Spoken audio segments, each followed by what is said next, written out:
प्रभु मैं तेरा तेरा तेरा, तू मेरा मेरा मेरा, मैं तेरा तेरा तेरा, तू मेरा मेरा मेरा।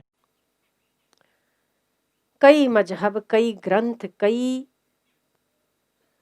धर्म के लोग कहते हैं सर्वधर्म समान है। उन धर्म का पालन करने वालों के लिए फोर्सफुली ये कहा गया है कि आपको ये करना चाहिए, इस धर्म के, इस मजहब के लोगों को ये करना चाहिए, इस्लाम को ऐसा करना चाहिए, मुसलमान को ये करना चाहिए, फलाने धर्म ग्रंथों को, हर धर्म ग्रंथ में इस मजहब को मानने वाले आचार्य या एक व्यक्ति के द्वारा ये जो चलाया जा रहा हो, उस हर धर्म ग्रंथों में आपको अपने अपने मजहब वालों के लिए आदेश इंगित करता हुआ आपको वाक्य दिखाई देगा। एक गीता ही ऐसा बुद्धि उपदेशक ग्रंथ है जो आज तक दुनिया में कोई और ग्रंथ नहीं बना है, जो मानव धर्म सिखाता है, जो ईश्वरीय धर्म सिखाता है।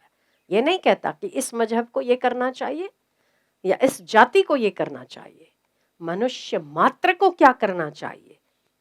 दूसरी बात, गीता क्यों श्रेष्ठ है? क्योंकि इसमें किसी बात का फोर्स नहीं है, ये करना चाहिए, ये नहीं करना चाहिए, तू ऐसा ही कर, मैं जैसा कह रहा हूं वैसा ही कर। ये कहीं पर भी कृष्ण ने नहीं कहा, कहीं पर भी गीता ने नहीं कहा कि तुझे यही करना चाहिए।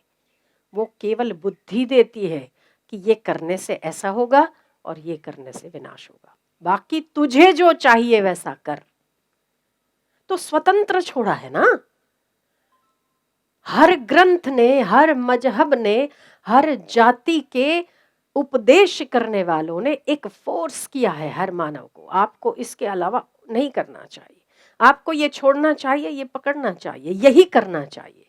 पर जो कुछ भी आपको करना चाहिए उसके लिए कैसे करना चाहिए वो बुद्धि गीता देती है। इसीलिए गीता ददामि बुद्धि योगम तम, ददामि धर्मम नहीं कहा, मैं तुझे धर्म देता हूं ना, मैं तुझे मन देता हूं ना, मैं तुझे बुद्धि देता हूं। हर कर्म करने के लिए बुद्धि चाहिए। आपका यहाँ पर आने का मन था, आपका मन हुआ, पहले विचार फिर मन, है ना।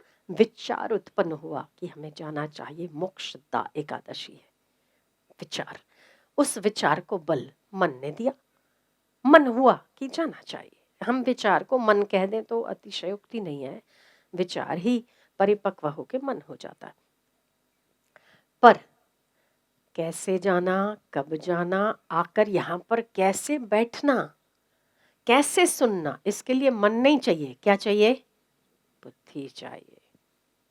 मुझे लॉ, अगर लौकिक जगत में चले जाओ तो मुझे लॉ करना है या मुझे एमबीबीएस करना है, मेरा मन है कि मुझे एमबीबीएस करना है, पर यदि बुद्धि नहीं होगी तो मन से कुछ भी नहीं होगा। केवल मेरा मन है कि एमबीबीएस कर लूं, मेरा मन है, तो मन है तो मन से तो क्या होता है, मन तो बहुत सारा होता है। मन तो ऐसा भी होगा आपको कि सामने वाले को ठिकाने लगा दूं, तो लगाने जाओगे तो क्या हर मन सही होता है? उसके पीछे क्या लगेगी? बुद्धि लगेगी।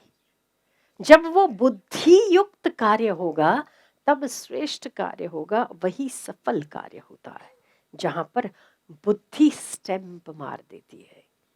इसीलिए हर रोज हमारे वेद कहते हैं मेधा प्रातर हवामहे, हम हर रोज सुबह मेधा का आवाहन करते हैं। बुद्धि से भी श्रेष्ठ क्या है? मेधा। मेधा क्योंकि कुशल होती है, सूक्ष्म होती है, डिसीजन मेकिंग होता है, डिसीजन पावर होता है उसमें। मेधा श्रेष्ठ, कुशाग्र बुद्धि जिसको हम कहते हैं।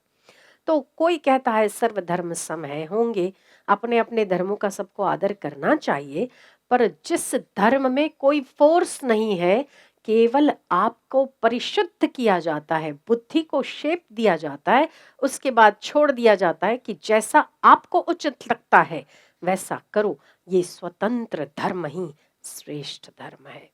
ये करेगा तो ऐसा होगा, ये करेगा तो ये होगा। जितनी स्पीड से आप दौड़ रहे हो, आगे खड्डा है, कोई आपको इंगित कर रहा, कोई बुद्धि दे रहा है कि यहां जाओगे तो गिरोगे, पर ये रास्ता ज्यादा श्रेष्ठ है, वो आदमी कह के निकल जाता है, फोर्स नहीं करता, निर्णय आपका है। ऐसे ही गीता हमें स्वतंत्र छोड़ती है पर रास्ता दिखाती है, बुद्धि देती है। और ऐसा नहीं है कि 5000 वर्ष पहले सन्यास बनने की, युद्ध करने की बुद्धि दी, आज भी आपको जिस प्रकार की बुद्धि चाहिए वो गीता से मिलती है। बुद्धि योग देती है ना।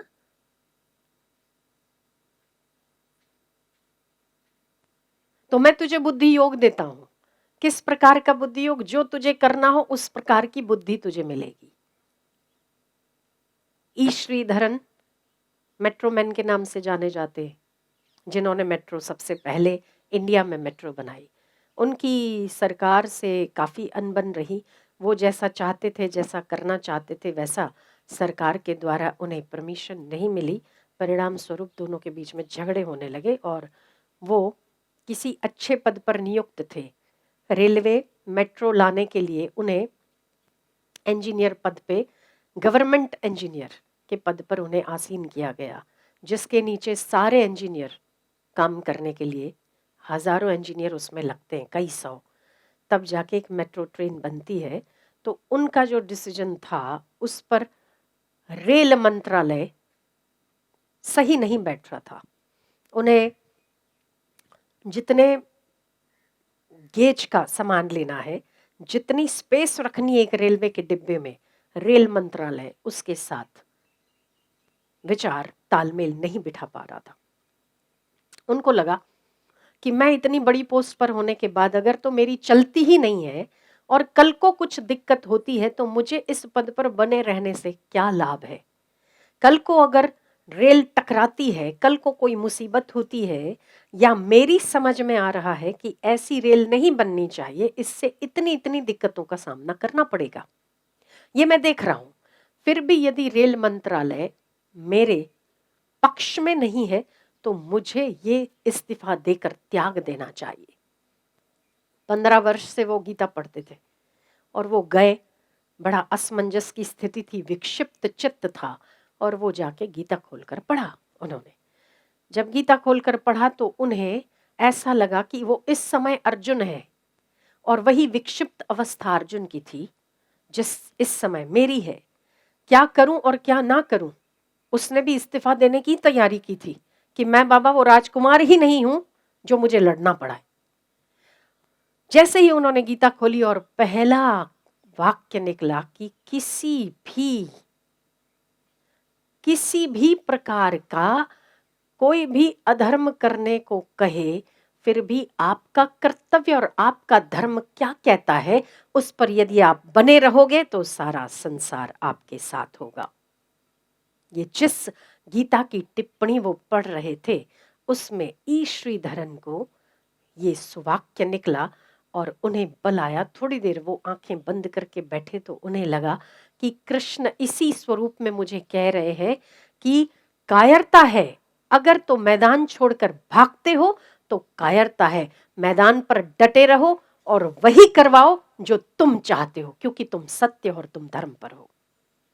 ई श्रीधरन वापस कूद पड़े और ई श्रीधरन ने वही करवाया। रेल मंत्रालय पूरा उसके बाद उनके साथ खड़ा हुआ, वही हुआ जो वो डिजाइन कर चुके थे। ई श्रीधरन को उसके बाद मेट्रो मैन का खिताब मिला, जिन्होंने पहली भारत में मेट्रो रेल चलाई। उन्होंने सबसे उत्तम काम क्या किया कि जब उन्होंने फिर से उठकर खड़े हुए और मेट्रो का काम शुरू किया, अपने ऊपर से लेके नीचे तक जितने भी कर्मचारी थे सबके जेब में छोटी छोटी गीता रखवाई, उसके बाद काम शुरू करवाया। कहां बुद्धि नहीं देती है गीता? ई श्रीधरन को भी देती है तो अर्जुन को भी देती है। तुलसी गैबर्ड जो पहली रिपब्लिकन उम्मीदवार को हराया अमेरिका में, तुलसी गैबर्ड पहली महिला बनी और उसने शपथ ली तो ये कहा कि ये सारा श्रेय गीता को जाता है। मैं तो हिम्मत हार चुकी थी पर मुझे लक्ष्य देने वाली गीता है, अगर ये गीता ना होती तो मैं आज यहां भी ना होती। सुनीता विलियम्स अंतरिक्ष की दूसरी महिला, और सबसे ज्यादा बार स्पेस वॉक करने का खिताब उस सुनीता विलियम्स के पास जाता है।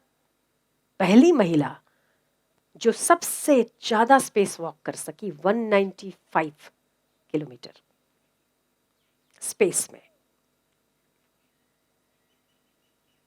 वो सुनीता विलियम कहती है कि my father has given me a copy of Shrimad Bhagavad Gita.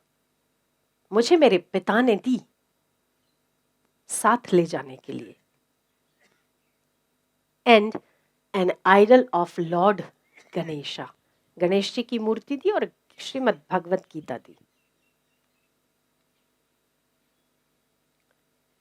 They took care of me, उन्होंने मेरी रक्षा की। मुझे उन्होंने, भले मैं आकाश में उड़ रही थी फिर भी उन्होंने मुझको धरती पर रखा। ये गीता का कमाल है।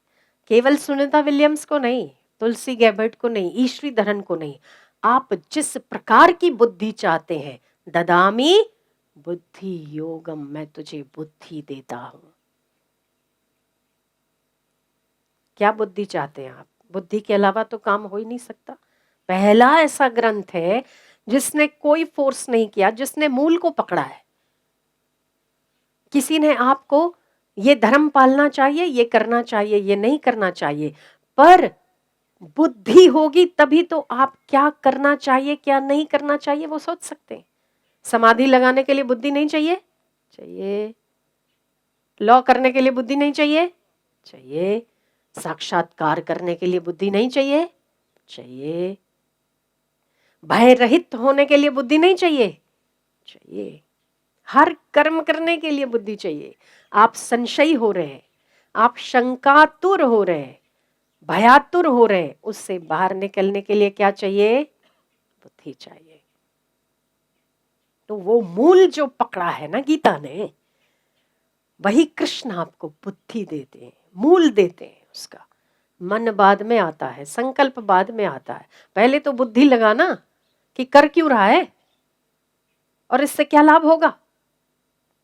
अपने लिए कर रहा है कि किसी और के लिए कर रहा है? अगर अपने लिए कर रहा है तो स्वार्थ है, पर अर्थ के लिए कर रहा है तो दे ठका ठक, हर कर्म तेरा पूजा है। बुद्धि, तो बुद्धि योग जो परमात्मा, सच्ची बुद्धि प्राप्त होती है। पाप पुण्य से रहित कैसे होंगे हम? हर शंका का समाधान कैसे होगा? बुद्धि योग मुपाश्रित्य मच्चित्त सततम भव। ये गीता कहती है, हर जगह पर बुद्धि की बात आती है। कोई भी अध्याय खोलो बुद्धि की बात आती है। मैं जो कह रहा हूं मैंने कह दिया, अब यह तुच्छसी तब तत्कुरु, ये सही है, ये गलत है, ये करना चाहिए, नहीं करना चाहिए। भय से बाहर निकलना चाहिए। मारने वालों को मर रहा है, गतासुंश्च अगतासुंश्च, किसकी चिंता कर रहा है? तुझे क्या करना चाहिए? जो यहाँ पर जिंदा है, बहुत सिंपल शब्दों में, जो जिंदा है उसकी व्यवस्था करना तेरा कर्तव्य है, और जो चल बसे उसका शोक करना तेरा कर्तव्य नहीं है। गतासुंश्च अगतासुंश्च, जो चले गए हैं उसके लिए रो रहा है, और जो जिंदा है उसको अवॉइड कर रहा है। तो क्या करना चाहिए भाई? जो चले गए अब उनकी चिंता मत करो, उनका तर्पण वर्पण करके फ्री हो जाओ, और जो जिंदा है उनकी व्यवस्था कर लो। अपन क्या करते हैं? जो है नहीं उसमें रोते रहते हैं, जो है उसको निग्लेक्ट करते हैं। माँ सामने बैठी है, पिता सामने बैठा हो, पत्नी अच्छी सी हो, कर्तव्यनिष्ठ हो, वो सामने पड़ी है, और हम दूसरों की, मेरी मेरी जो चाची थी ना बहुत अच्छी थी, ऐसे पकोड़े बनाती थी मेरी माँ। अरे मुझे इतना प्यार करती थी, इतना प्यार करती थी, तो चली गई ना, अब तू करना सबको। जैसा वो करती थी तुझे पसंद आया ना, तू दूसरों को कर ना। पर हमारी ना भाव में तो अब ये जो बुद्धि देते हैं ना, वो कृष्ण बुद्धि पर वार करते हैं। बुद्धि लगाओ, जो मर गए वापस नहीं आने, बुद्धि लगा। जो है उसकी व्यवस्था करना तेरा कर्तव्य है। मर गए उसके लिए रोना कर्तव्य नहीं है। बुद्धि लगा। इंद्रियां, मन, विचार, वृत्ति, इन सबको अपने वश में कर। जीवा ने कहा खाना है, खाने के लिए दौड़ पड़ा। बुद्धि नहीं है। युक्त आहार, युक्त विहार, युक्त चेष्टा, युक्त कर्म। क्या खाने से क्या परिणाम आएगा, ये बुद्धि कौन लगाएगा? आप ही ना, क्योंकि दिया आपको है। सर्दी में आइसक्रीम खा रहे और गर्मी में बाबा अजवाइन ठोक रहे हैं, अजवाइन की सब्जी बना रहे हैं, तो बुद्धि नहीं है। कब क्या खाना, ये बुद्धि है। तो सबसे पहले तो बुद्धि हो कि आप क्यों कर रहे हैं और ये करने का परिणाम क्या होगा। बुद्धि बिना का काम ही बेकार। बुद्धू जैसा कार्य। बुद्धि, खाने में बुद्धि, सोने में बुद्धि, आए और बोरे के बिस्तर की तरह पड़ गए, गुण की तरह, बहुत थके, सरक गए उसमें। तो इतने सारे, जितना आपने काम किया दिन भर में, सारे सपने आते रहते, आते कि नहीं आते आपको? क्यों? क्योंकि वो बुद्धि नहीं ना। शरीर थका, पड़ गए बिस्तर पे, बोरिया फेंका वैसा फेंक दी अपने आप को ना। थोड़ी देर बैठो, उसको सारा रिमूव करो, ट्रैक्टर घुमाओ, ईश्वर को याद करो, परमात्मा की गोद में विश्राम करो। बुद्धि, चिंतन करो, मनन करो, जप करो, कीर्तन करो, तब सो। श्वासोश्वास को धीमी गति कर दो। श्वास छोड़ रहे हो, धीरे धीरे देखो, 2 मिनट 5 मिनट, हे परमात्मा मैं तेरी गोद में विश्रांति पा रहा हूँ। सारे मेरे कर्म, सारे मेरी क्रियाएं, सारा कर्म का फल तुझे अर्पण कर रहा हूँ और मैं फ्री हो रहा हूँ। आज का जो भी अच्छा किया वो तुझे अर्पण, जो बुरा किया उसके लिए मुझे कल ना करने की बुद्धि देना। बात हुई, आए और थैला फेंका नहीं और पड़ गए बिस्तर पे। ये नींद साधारण प्रकार की नींद, और वो योग है, वो योग निद्रा है। योग निद्रा करनी चाहिए। तो हर जगह पर योग का शब्द बार बार पुनरावर्तित होता है गीता में। कर्म करो तो योग करो। क्यों? कर्म के फल को छोड़ दो, योग हो गया। अपने लिए ना करो, दूसरों के लिए करो, योग हो गया। रात्रि को सो जाओ, सब कुछ परमात्मा को अर्पण करके सो जाओ, योग हो गया। खाना पीना, देखना सूंघना, सोना मरना जीना, सब कुछ मुझे अर्पण कर दे, योग हो गया। ऐसा स्थित प्रज्ञ मुनि देखता हुआ, चलता हुआ, खाता हुआ, बोलता हुआ, सोता हुआ हर कर्म को मुझे अर्पित करता है, वह स्थित प्रज्ञ योगी है, ये कहा गीता ने। तो बुद्धि, साधारण प्रकार से जीना तो पशुवत जीवन जीना है। आपको परमात्मा ने बुद्धि योग दिया है, बुद्धि दी है, और उस बुद्धि को कैसे शुद्ध और शोधन करना वो गीता दी है। सत्संग दिया है, सत्संग के द्वार पर लाया है। क्या उसकी कम कृपा है?